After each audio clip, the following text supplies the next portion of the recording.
이스라엘 자손들아, 여호와의 말씀을 들으라.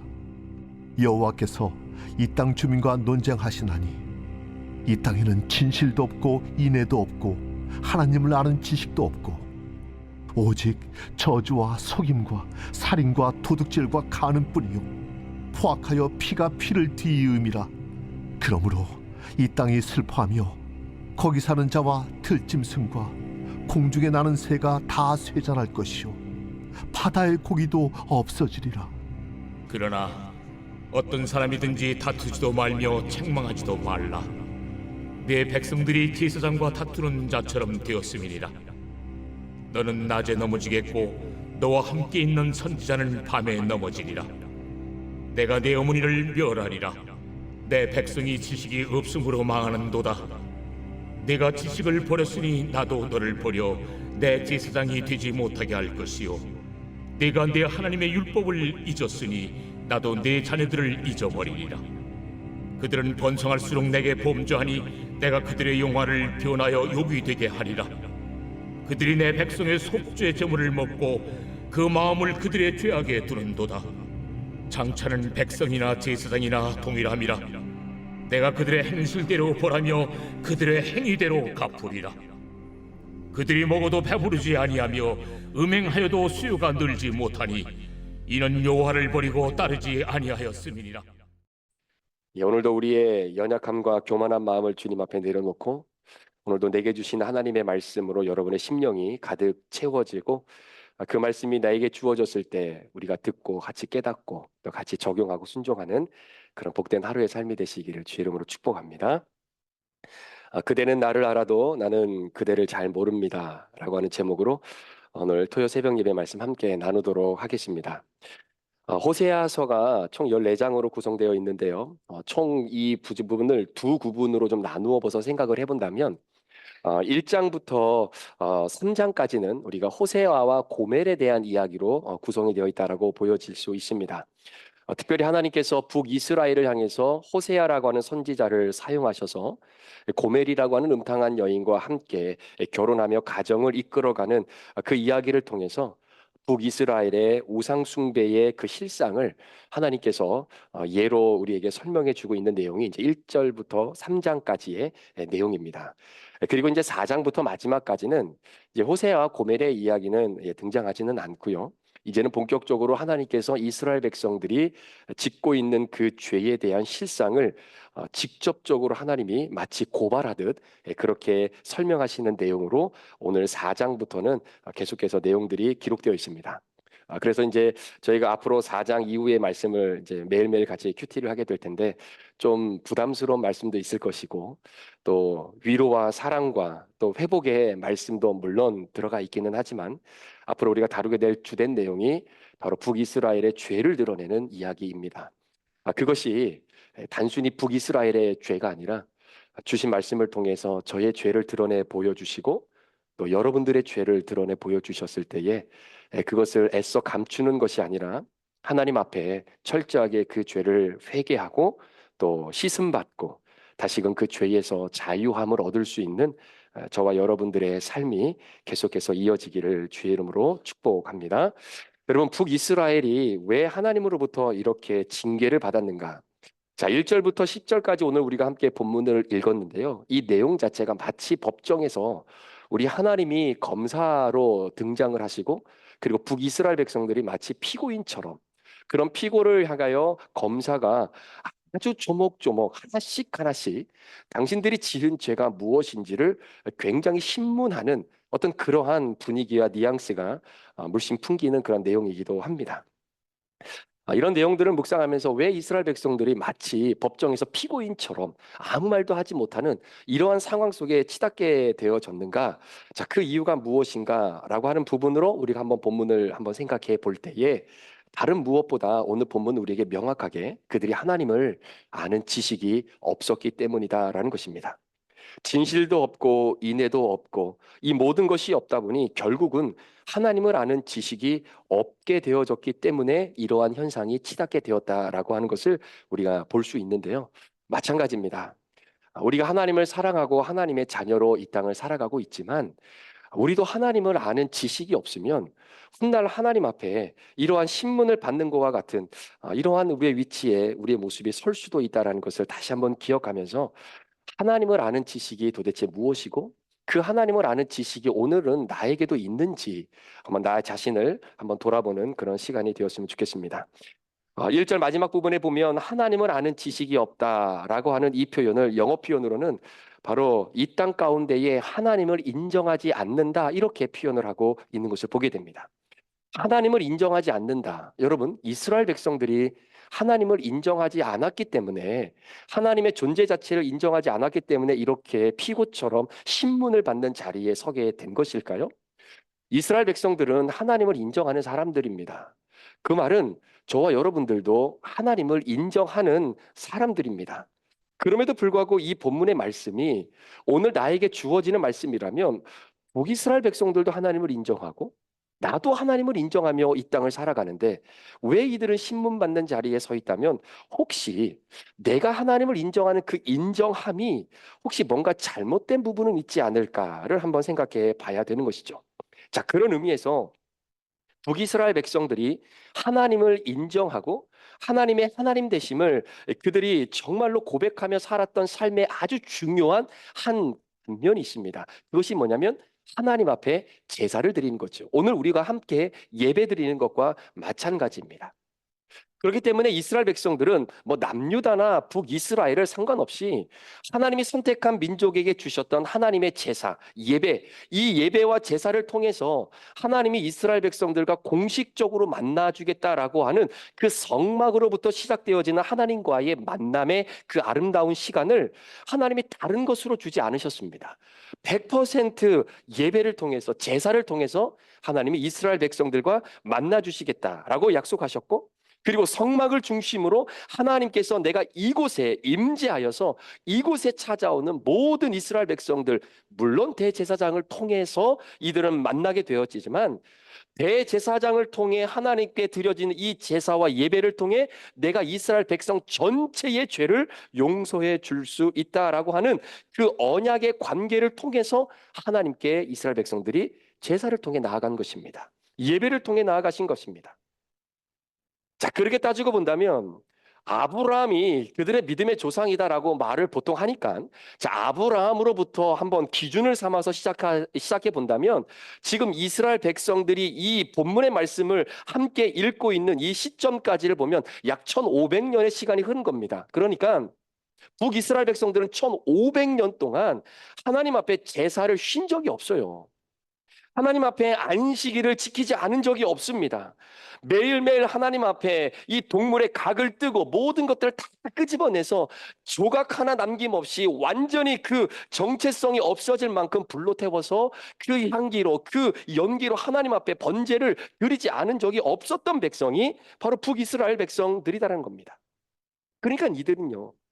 그저께도 제사 드렸고 어제도 제물 가지고 와서 제사 드렸고 오늘도 어제와 드렸던 그 절차대로 똑같이 그 방법에 따라서 하나님 앞에 제사를 드렸던 사람들입니다. 그런데 갑자기 하나님이 그 제사를 안 받으시겠다라는 거예요. 하나님이 그 제사를 이제 안 받으시겠다라는 겁니다.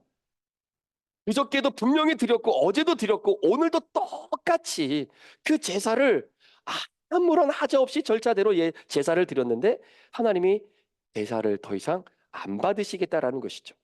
그러면서 마치 하나님이 우리를 떠나 있는 것처럼 느껴지고 아니 마치 북이스라엘 백성들 전체를 떠나 계신 것처럼 느껴지는 어떤 그런 싸늘함이 이스라엘 백성들에게 찾아 들어오는 순간 결국은 아수르에 의해서 북이스라엘이 BC 722년에 처참하게 짓밟히고 멸망을 당하게 되는 것입니다. 하나님을 인정한다고 했는데 하나님을 예배한다고 했고 1500년 동안 정말로 제사를 한 번도 거른 적이 없었던 이스라엘 백성들이 왜 하나님이 갑자기 이 제사를 받지 않으시겠다라고 하시는 것일까요? 서로 사랑해서 하루가 멀다 하고 보고 싶어 죽겠던 이 데이트하는 남녀가 있었습니다. 남자친구가 여자친구를 위해서 이 사랑하는 이 여자친구를 위해서 정말로 남자친구 입장에서는 돈에 넘치도록 이벤트를 매번 준비를 하지요. 함께 만나면 서로 이야기할 시간조차도, 서로 눈에 눈을 마주칠 시간조차도 아깝다라고 느껴질 만큼, 시간이 부족할 만큼 정신없이 남자친구는 여자친구를 만날 때마다 여기를 데려가고 저기를 데려가면서 이것도 구경시켜주고 저것도 구경시켜주고 너무나 행복한 시간을 여자친구에게 베풀어주게 됩니다. 여자친구 입장에서는 처음에는 모든 것이 다 고맙죠. 자신을 위해서 시간도 쓰고 물질도 쓰고 그리고 노력도 쓰고 하는 이런 남자친구를 보면서 너무나 마음이 행복하고 좋았습니다.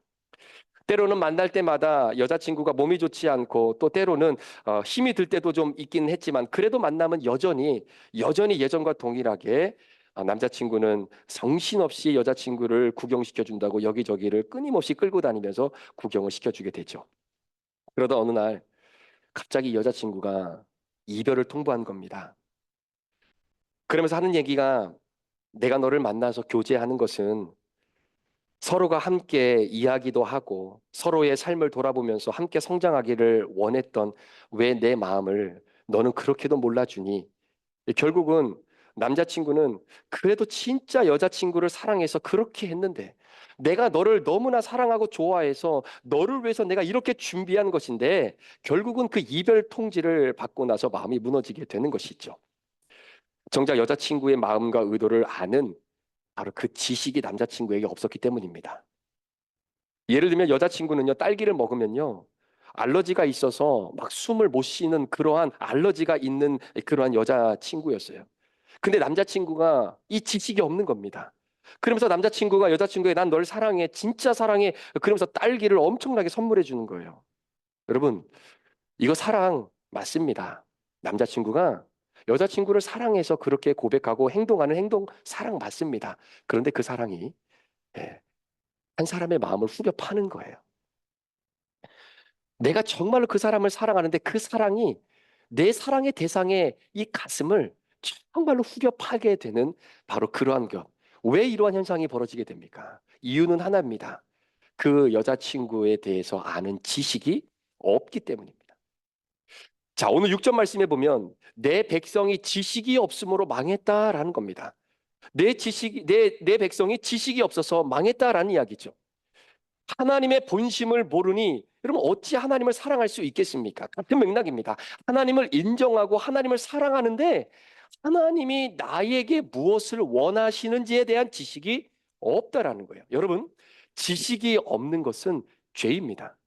사랑은 지식입니다. 내가 그 사람을 사랑한다고 고백하는데 그 사람에 대한 지식이 없다? 그것은 사랑하는 것이 아닌 것입니다. 예를 들어 우리가 교회 성도들 누구누구를 사랑한다라고 고백하죠.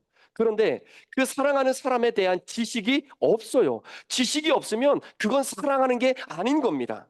이 성도가 무엇 때문에 아파하는지, 이 성도가 뭐 때문에 가슴앓이를 하고 있고 오늘도 눈물로 밤을 지새야 되는지, 요즘 무슨 이유 때문에 교회를 잘 못 나오고 무슨 이유 때문에 마음이 무겁고 힘든지 아무것도 몰라요. 근데 사랑한대요. 여러분, 그것은 죄의 결과를 가져오기가 너무나 쉽습니다. 그러니까 상대방은 딸기를 먹으면 알러지가 있어서 숨이 차서 정말로 죽을 수도 있는 그러한 절체절명의 위기에 빠질 수도 있는데 사랑한다고 자꾸 딸기만 갖다 주는 거예요. 사랑하지요. 사랑합니다. 그런데 그 사랑이 그 딸기를 받는 사람에게는 가슴을 후벼 파는 사랑이 된다라는 거죠. 그게 어찌 사랑이 될 수 있겠습니까? 그러니까 상대방의 입장은 고려하지 않고 내가 당신을 위한다라고 하는 명목하에 상대방이 듣기에 굉장히 거북한 이야기도 마음대로 그렇게 말을 해서 상처를 주게 되는 경향들이 있다라는 거예요. 하나님을 아는 지식이 없으면 우리 마음속에 오늘 본문은 2절처럼 저주와 속임과 살인과 도둑질과 간음, 이러한 세상의 죄악들이 우리 가운데에 자리 잡게 된다는 것입니다.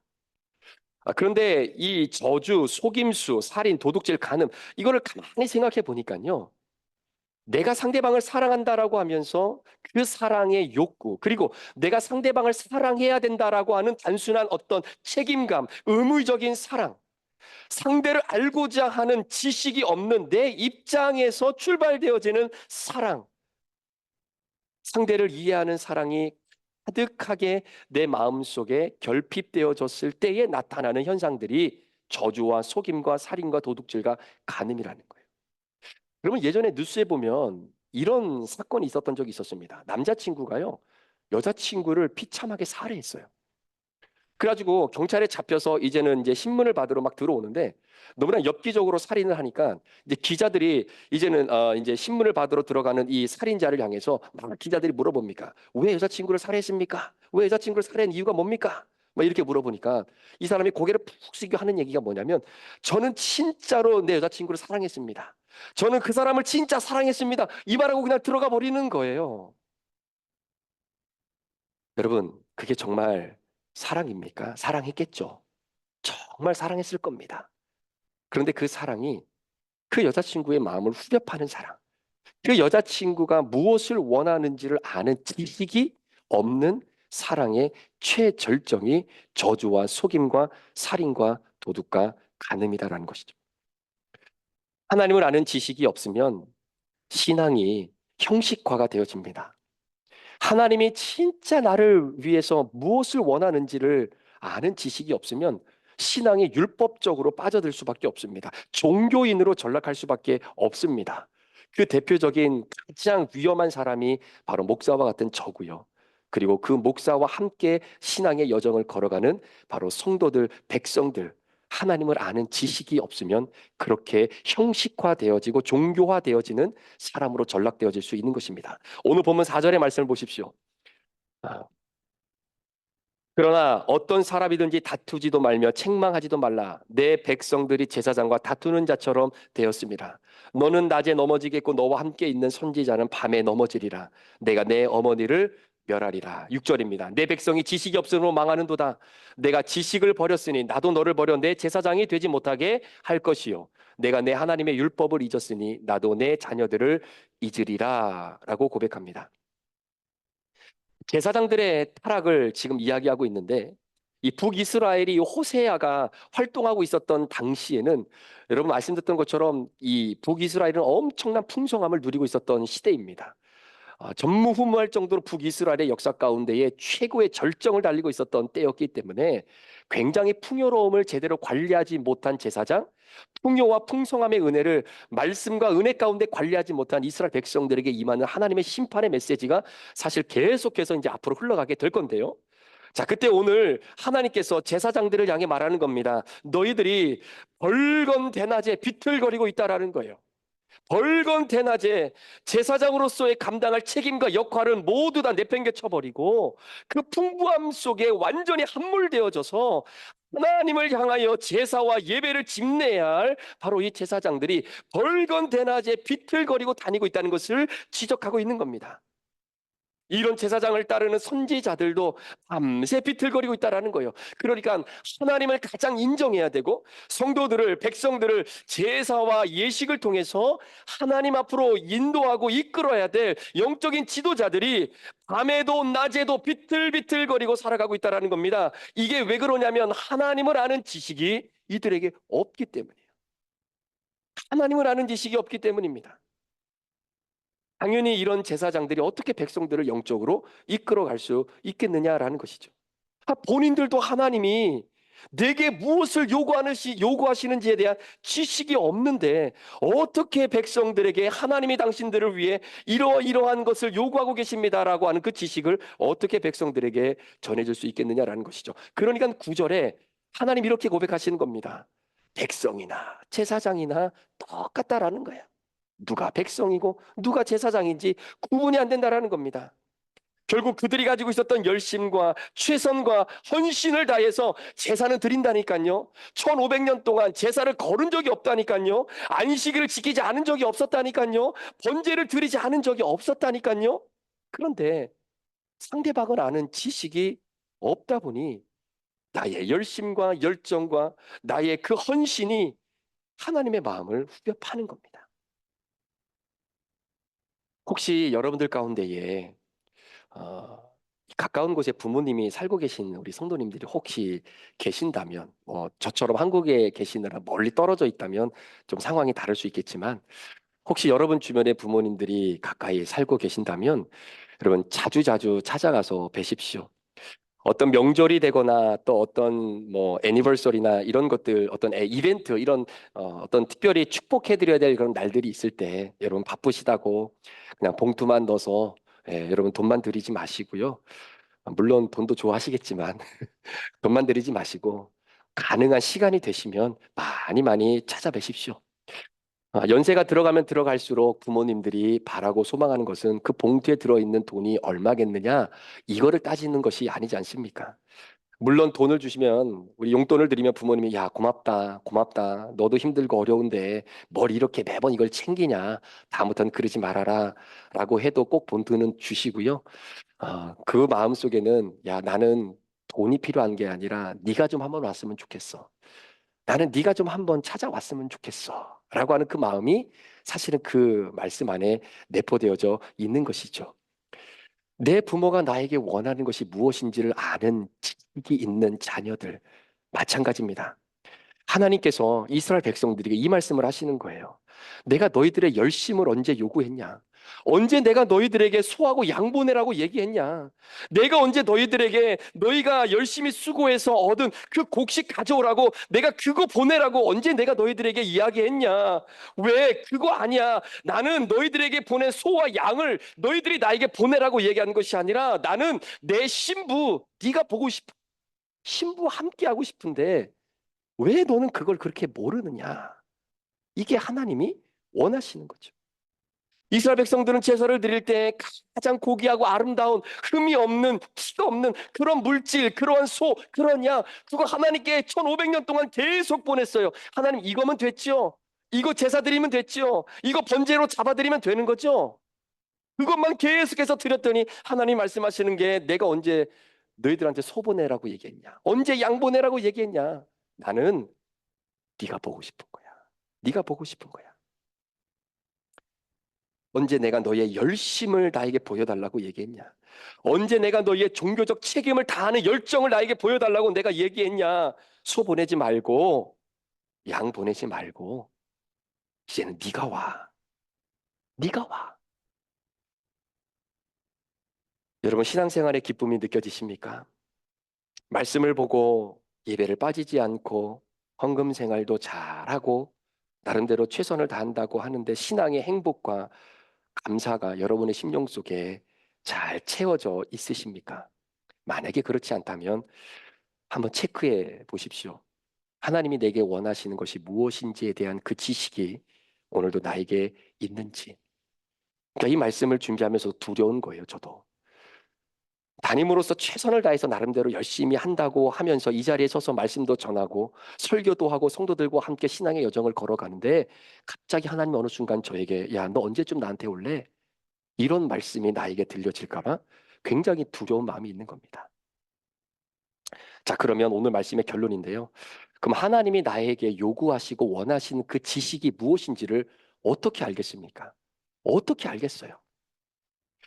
수십 년 동안 신앙생활을 해오면서 굉장히 많이 들었던 설교이기도 할 것이고 여러분들께서도 아마 큐티했던 본문일 수도 있고 여러 가지 많은 루트를 통해서 우리가 접했던 말씀인데요.